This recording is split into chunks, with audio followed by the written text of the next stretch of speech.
Welcome to the SpartanMag.com VCast. Jim Comparoni, Paul Konyndyk outside Tom Izzo, Scandalaris Football Center, Perlis Plaza. Spartan Stadium's back there, Michigan State.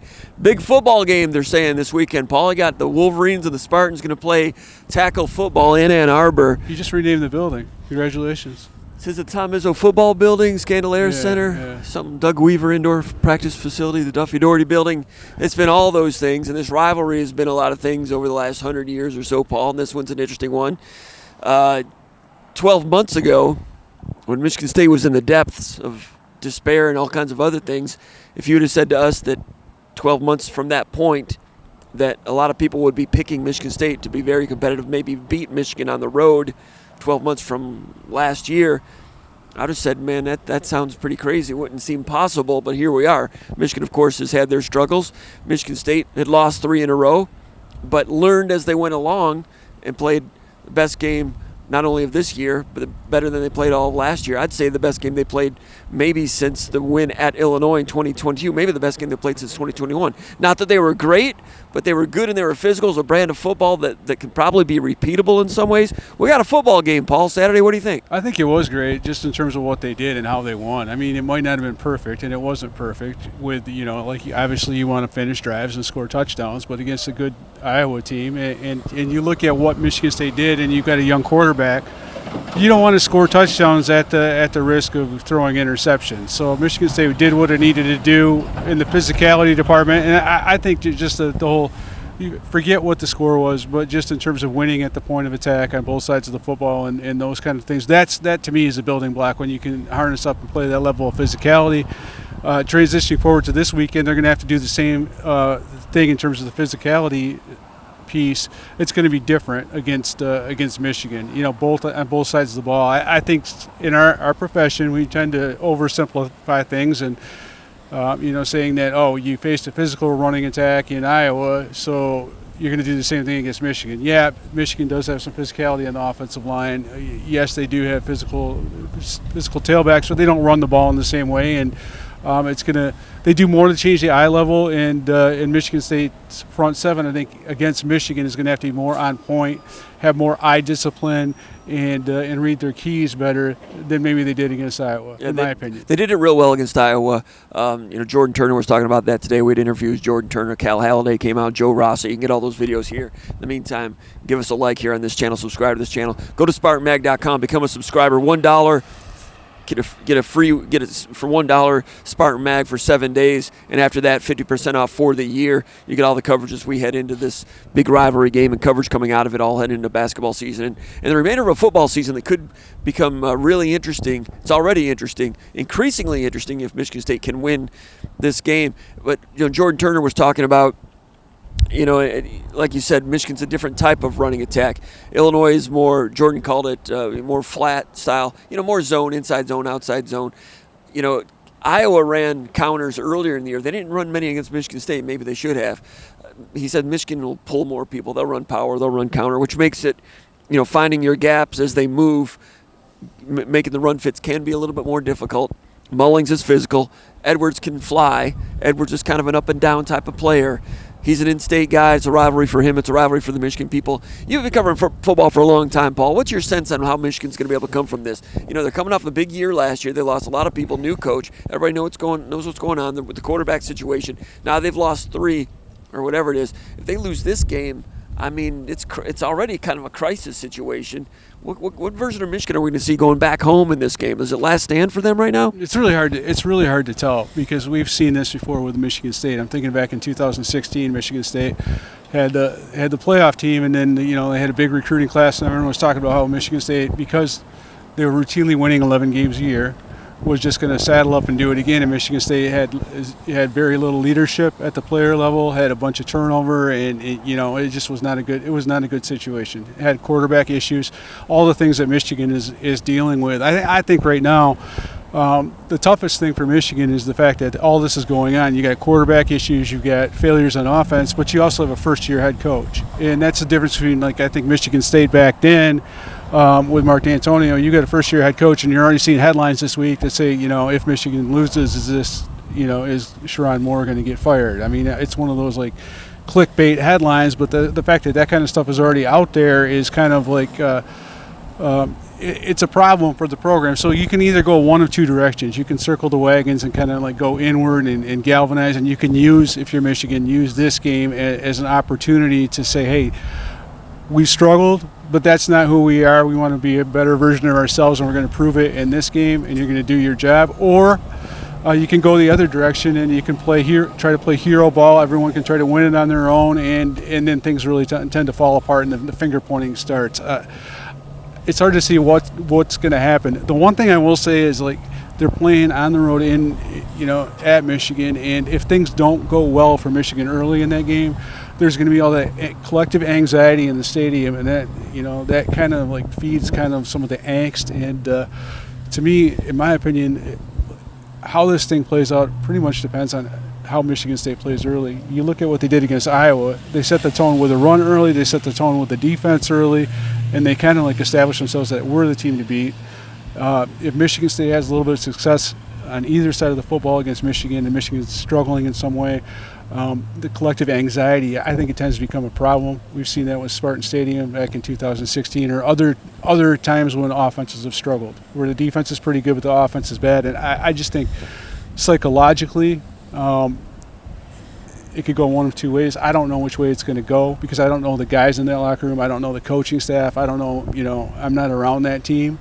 But they're in a really precarious situation right now. I would agree. Leadership is going to be tested from the top and through the locker room too. And like you said, I don't know what they've got there. Certainly in 2016, and leadership was not good here internally that year. In the athletic department as a whole, I mean, our new coordinators too. Who has who's back? It's like, I don't know what the structure is. I'm not familiar with that, but there is less stability in a situation like that than you would think, given the success of the program, especially with the first-year head coach. A lot of prideful, good athletes. They're very good athletes, so they are going to rise up and circle the wagons, like you said. But for how long? But ones that aren't prideful, good athletes, but ones that aren't used to going through something like this. Most of these guys are like the best at what they do in the high school level. They came in and had a lot of success.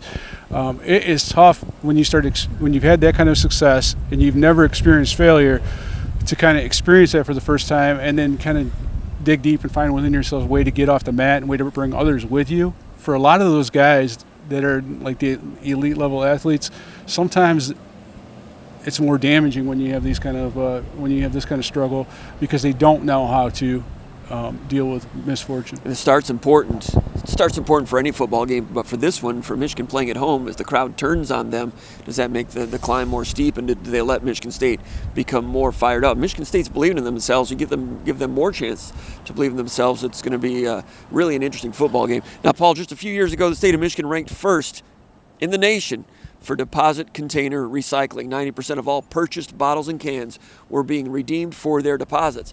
Today, only 73% are being redeemed. That means Michiganders are forfeiting $105 million every year in bottle and can deposits that are not being redeemed. This deficit is having a negative impact on the environment. When Michigan's recycling rate drops, it hurts the environment, it hurts industry, and it hurts all of us. Help the environment, help your state, help yourself, take them back. They're your lakes, your roads, your beaches. It's your dime, so take them back, those bottles and cans. It's worth your time, and everyone will benefit. Take them back. A message from Shupan, a great Michigan company dedicated to recycling, Paul, and dedicated to the Michigan State Spartans. How do you like that? I like the sign on the way down, too. I saw that Take Them Back sign on the way down from Grand Rapids. It's a movement. All right, so Michigan State now, having to operate against a good Michigan defense, a talented Michigan defense, might not have Will Johnson, a good defense that's not as dominant as they were last year. Michigan State has played the defense of Ohio State, squared off with them, won a few rounds against them, went on the road, they were worn down, played a good, underrated Oregon defense. Then they played what's supposed to be a good Iowa defense. Statistically, it's not been a good Iowa-level defense this year, but Michigan State has played good defenses.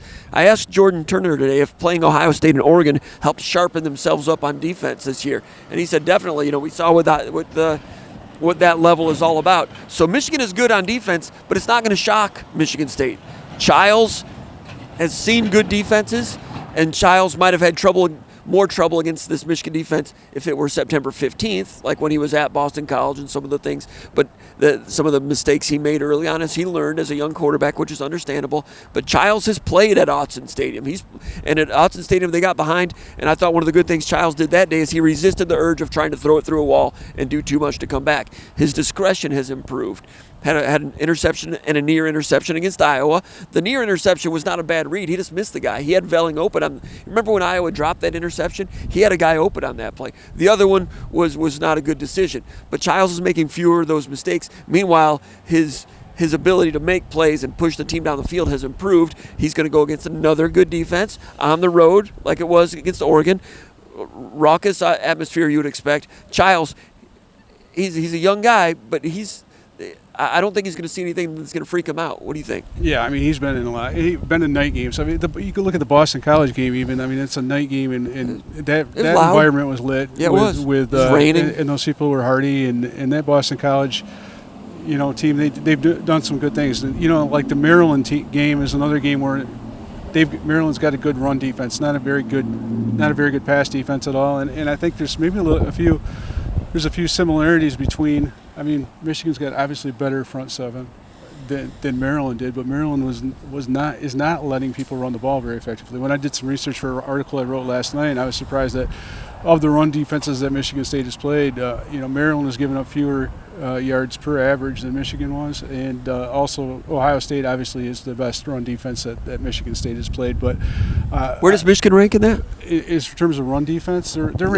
yards per carry. Yards per carry, they're like 3.3 or something like that. Maryland is just a tick better than that. Michigan State's been like 3.6 or 3.7, something like that. Right. But you're not seeing those Big Ten teams that are below 2 like we saw in recent years. Right. So I mean, for some reason. Yeah, I mean, Childs has seen a lot, but one of the things I think that you can take away from, and if you're watching film this week and you look at some of the stuff that Illinois did. Now, Illinois did not throw for a lot, but those receivers are good, and those receivers got some PI flags. And Michigan is not what Iowa was. Those are like panicky pass interference flags. I thought Iowa's secondary took some real hits last week with some injuries. Obviously Castro being out, but the second stringer was out, and Michigan State, it softened them up for Childs. That and the run game. But the secondaries that Childs has already faced, when you look at Iowa or when you look at Oregon and you look at Ohio State, those secondaries are scary. Those guys can make plays. They can win 50-50s. I think when you look at what Childs has for a receiving core, with Nick Marsh, with Montori Foster, then you got Jack Velling as a tight end. All those guys have got between 23 and 25 or 27 passes. They're all in that 20 range. So those guys are established. I think you've got some other guys. Jerron Glover's another guy. So Michigan State has weapons at receiver, and this game kind of reminds me a little bit like what Michigan State faced at Michigan in 2020.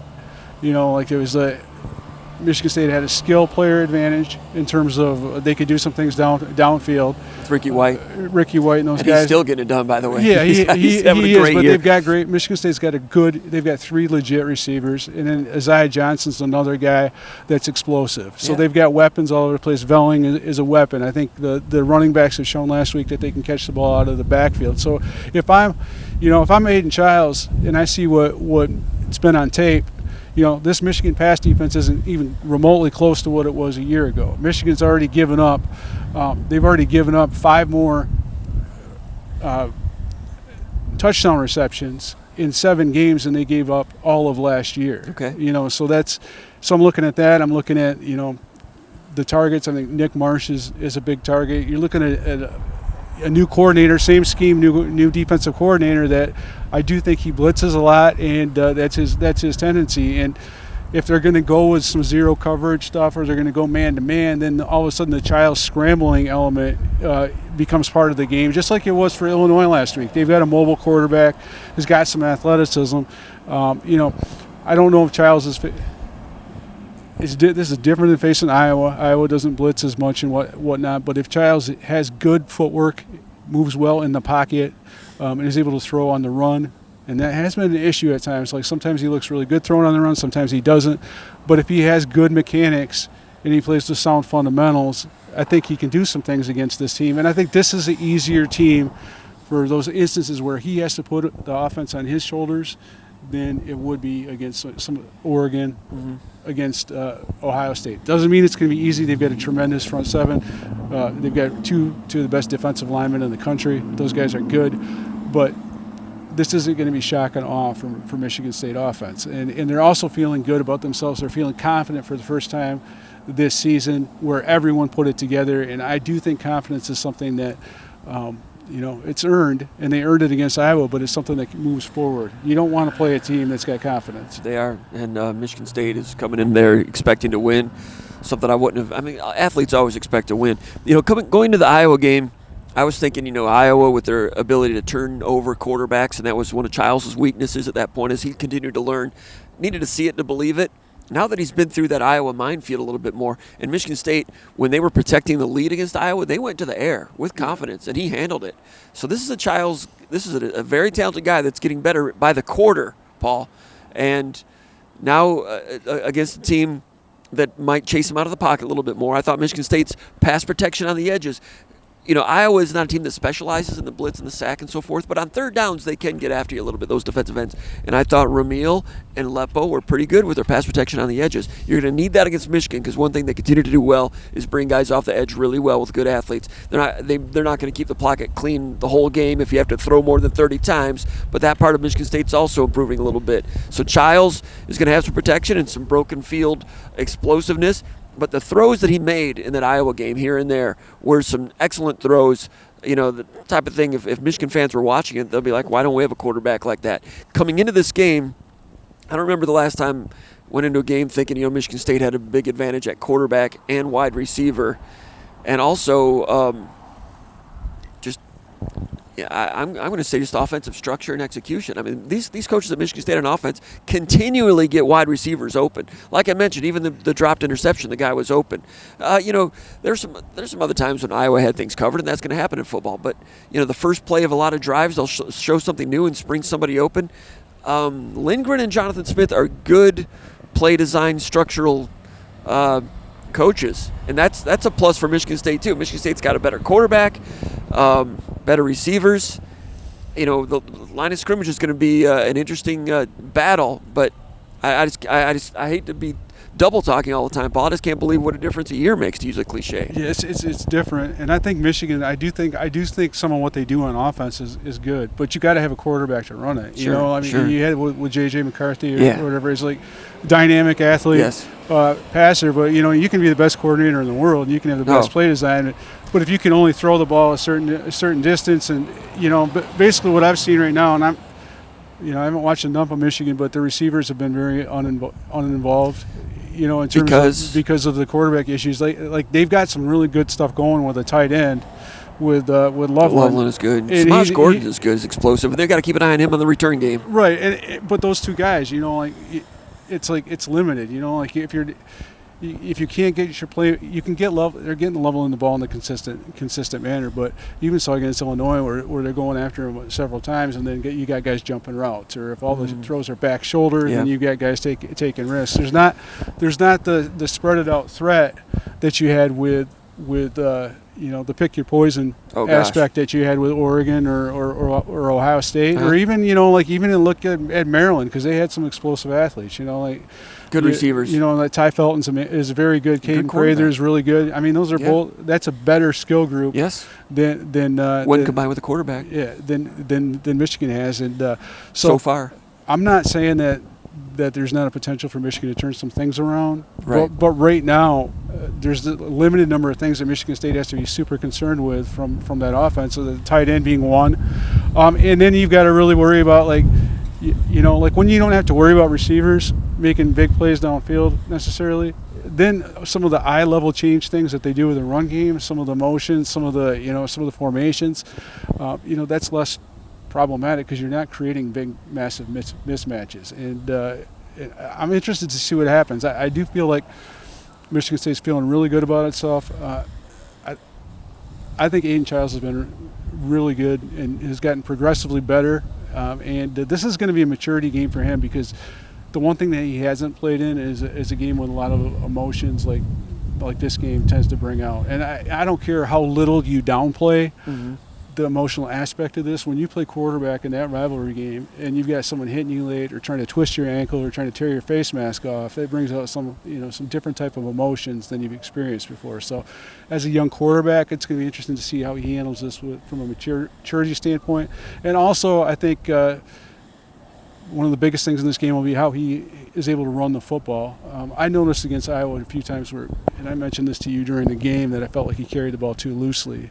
Did he really, even after the struggles he's had? Because exactly. They've been working on it. Exactly, and I was like, there's a few times where he was like, I think I told Jake Laskawa he's carrying it like I would carry a newborn baby, head here. And I would hope not. I mean, no, but he carried the football like a newborn baby instead of having it up there tight like 6 points of pressure. I'm talking about a small one, yeah. So you can't be chicken winging it out there. Can't chicken wing it. Because those are the kind of plays that turn games like this. But if he takes care of the ball and he grows and is accurate, I like Michigan State's chances in this game. Sure. State's got a good chance to go down there. Now, the quarterback situation at Michigan with Tuttle, it's a small sample size because he didn't play. I'm pretty sure he didn't play until the Washington game. Washington game, they get down 14-0. He comes in, and they looked maybe as good as they've looked all year in terms of offensive balance. He came in, rallied them back to 14-14, and hit some difficult passes. Crossing routes looked good. It looked like the whole season could turn around. And then they had some turnovers late in the game, a fumble on a scramble and an interception. Washington closes that one out.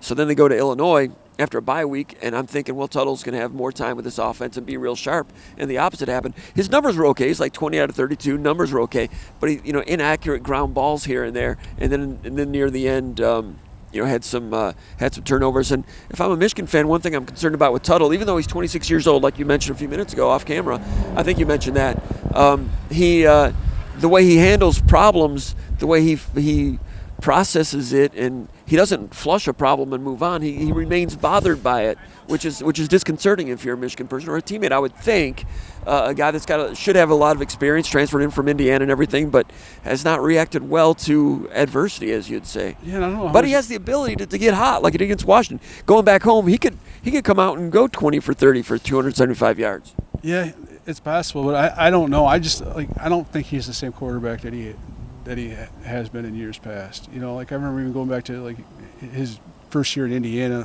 I know he got killed by Michigan State. He threw for 180 yards in the game, threw 52 passes or whatever. So yards per attempt is not real strong there. But I'm just saying, I think Cal Halliday had a pick six in that game, if I'm not mistaken. But I just feel like he's throwing the ball with less confidence than he did in the past. I do think, and we've seen this in the past when Michigan State's had quarterback issues. When you don't have a quarterback and you've got every faction within the fan base that has a different quarterback and everyone's screaming at each other about which quarterback should play and none of them are going to get the job done, there's a kind of anxiety and angst that kind of collects. And every time you make a mistake as a quarterback, then it kind of builds, and then you're worried about making mistakes. You're worried about different things, and it's an uncomfortable situation to be in. And they have their ups and downs. There's times when you think he's the guy, then maybe times when you think Orgy's the guy. I'd be inclined to go back to what they did against USC when they rushed for 290, put Orgy in there, but you look at Orgy that day and he only threw for 32 yards. So and USC is not the same rushing defense as Michigan State. So, I know all this talk about USC, they've improved so much as a rushing defense, and then you saw during the last drive of that game, they reverted to what they were. So terrible. Talking about being something and being something are two different things. And Michigan State is a run defense that's credible, and they played good running teams so far. So you look at Michigan State's defensive numbers overall, this is a good defense when you look at the body of work and who they've played. And the focus, to be able to keep Johnson contained all game against Iowa, came in number 2 rusher in the country. He can fly, and you saw it. He got loose that one time, and they made a mistake on us. So they go back to the room and they'll correct that. Safety got down in there too low. Spencer did. But, the running backs for Ohio State, Henderson and Judkins, big time. Offensive line for Ohio State, big time. Oregon's running attack, underrated. That running back's terrific. So Michigan State has been locked in to stop quality running attacks, and they've done it. They've learned. They're playing 17 guys in the front 7. They've been able to get a bye week in there. They've avoided some of the dings that kind of happen when you play teams like that. Now they're playing another good one, but they've been on the field with good rushing attacks. So now can Michigan State do it again and stop another good rushing attack?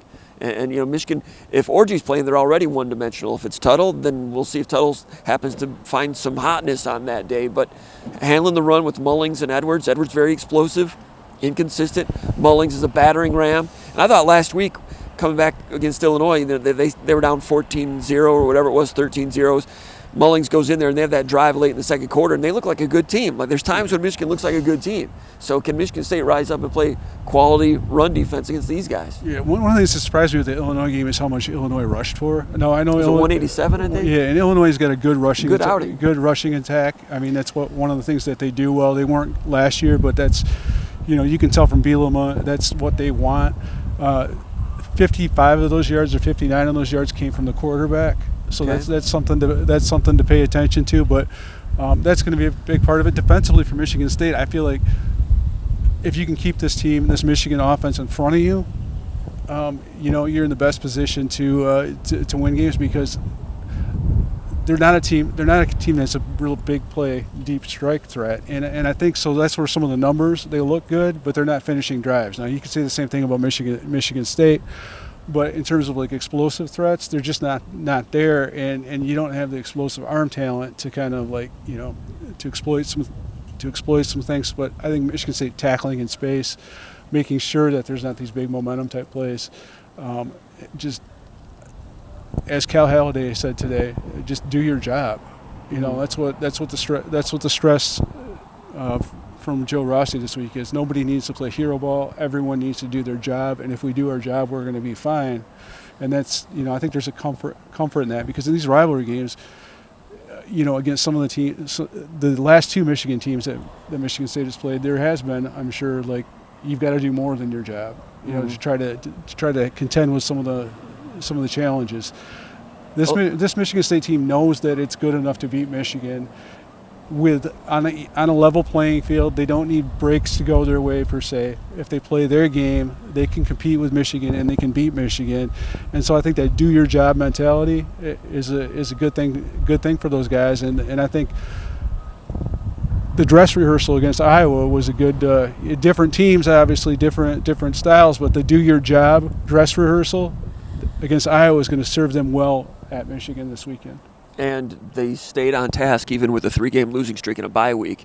Both Michigan and Michigan State were in bye weeks 2 weeks ago. One team came out of it much improved and cohesive. The other one came out of it discombobulated and taking another step backwards. So now a lot is on Michigan going back home. They better beat Michigan State. If they don't, it's big problems. So these two teams are 4-3 on paper, but they're different 4-3. Michigan State in year one of Jonathan Smith, it's all about building. And so when you have a momentum game like Iowa, then all of a sudden you're back on track. You're feeling good about yourself, and you're trying to establishing something and building a foundation. For Michigan, it's about maintaining. So maintaining what they did last year, 15 games, is pretty much impossible. But you had a playoff year the year before. I mean, you're consistently competing for championships. So you lose 3 games, and you're done. I mean, as far as like from fan expectations, no one wants to hear about bowl eligibility being an accomplishment, because it's not for a team that's trying to maintain. So Michigan State's a building team. Michigan is a maintaining team, and they haven't maintained. And there's a lot of pressure on that program, a lot of stress going on, and so it is a completely different psychological dynamic for each program right now, in my opinion. Yeah, one team's in crisis, one team is exuberant about what may lie ahead. Michigan's got the talent to turn it around rather quickly. Now, I'm sensing that a lot of the angst and animosity has been turned down several notches. These coaches don't know each other. I think they're more inclined to be better sports than some of the coaches we've seen on both sides in recent years. The fans will be lit, and they'll be giving the visiting team a lot of guff on the way on the field and off the bus and all those things. But Michigan State with 61 new players. Rossi said one of his messages to the team this week has been, to win the rivalry, you got to win the game. To win the game, you got to execute. To execute, you got to do your job and stay focused on the things you're talking about. So they continue to preach that. Can you go into this game?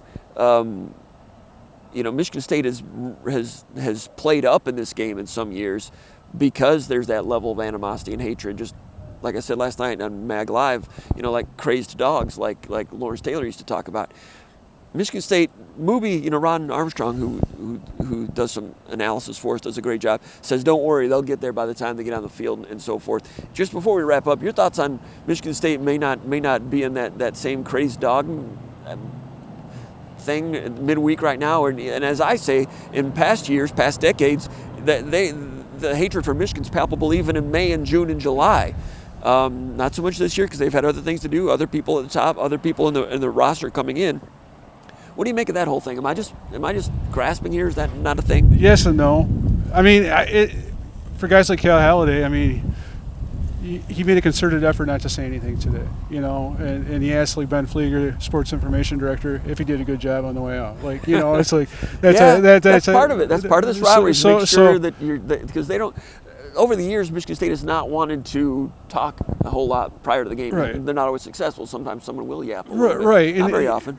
So Saban used to say that the team that talks the least, the team that talks the most is going to lose this game. But we didn't get Courtney Hawkins or Demetrius Martin out here today. There hasn't been any opportunity for what you think of the guys that have a real emotional investment. And there's quite a few of them. You look on the defensive side of the football, there's been a lot of guys that played in a lot of these games. Yes. Cal Halliday wants to finish his Michigan State career with a winning record against those guys. He's 2-2 right now. He wants to be 3-2. And Montori Foster.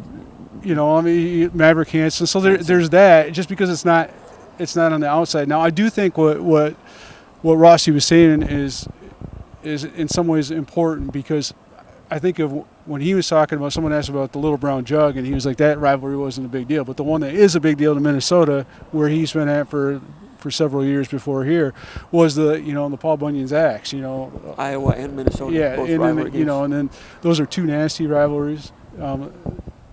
Minnesota, I think at times they got too hyped up they got too into that for Wisconsin, and there is a type of deal where it's one thing to get oiled up for a rivalry, but you can't do it at the cost of discipline. And as much as those Mark D'Antonio teams really got lathered up, they were also a really disciplined team. Now they might have had a couple games like the Will Golston game where there was too many penalties and whatnot. And there was some back and forth there. Yeah, absolutely.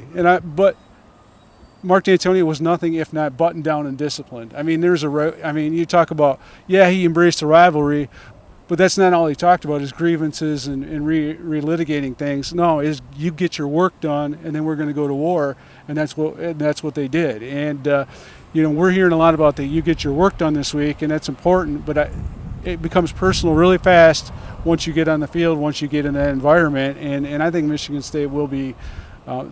It's not going to be like playing Iowa. It's going to be like playing Michigan. It just doesn't. It's not being exacerbated, and there's no aggravation right now. It's very purposeful and focused. It's going to be fun. Some good football in Ann Arbor this weekend. It'll be fun to watch. The morning of the game on Saturday at the Underground Bunker message board and the game thread, I wrote that the football universe for Michigan State University could look totally different in 8 days. Now, they hadn't played Iowa yet, and part of it was how Michigan would do against Illinois. And 2/3 of those things happened for Michigan State. They beat Iowa and looked good with a brand of football I didn't see coming in terms of Michigan State establishing the run of the offensive line coming out of nowhere to play plus football. And then, Michigan having their troubles. If the third part of that happens and Michigan State wins this game, comes out of it 5-3, looking good for the postseason. Not only that, you got a chance to knock Michigan down. The whole universe could look different. I don't know if that's going to happen. Michigan State believes they're going to do it. Childs keeps getting better. These coaches are putting him and the receivers in good position to get open and do some things, and I just can't believe I'm saying these things, Paul. Yeah, and I do think, though, Michigan State has to try. They still have to have a credible threat of a run, right? I mean, yes. Childs is making a lot of progress, but the reason he was so effective last week is because they were able to run the football, and it wasn't all on his shoulders, and it shouldn't be at his age. Now, can you do that against Michigan? Well, Illinois did to some extent. I do think that Illinois has more of a mature running system than Michigan State. Michigan State came on against Iowa, but just because you did it once doesn't mean you're going to replicate it, but I feel better about Michigan State's chances to get some things going on the ground against Michigan based on what I saw against Iowa. One of the interesting things that Brian Lindgren said yesterday, offensive coordinator, he was talking about some of the different tweaks that they made, but he also, maybe it was Jonathan Smith who said, but now they've seen it on tape. Right. So how does that change? Sure. But I think Could be some more tweaks coming. Exactly, and I wondered if that was a setup.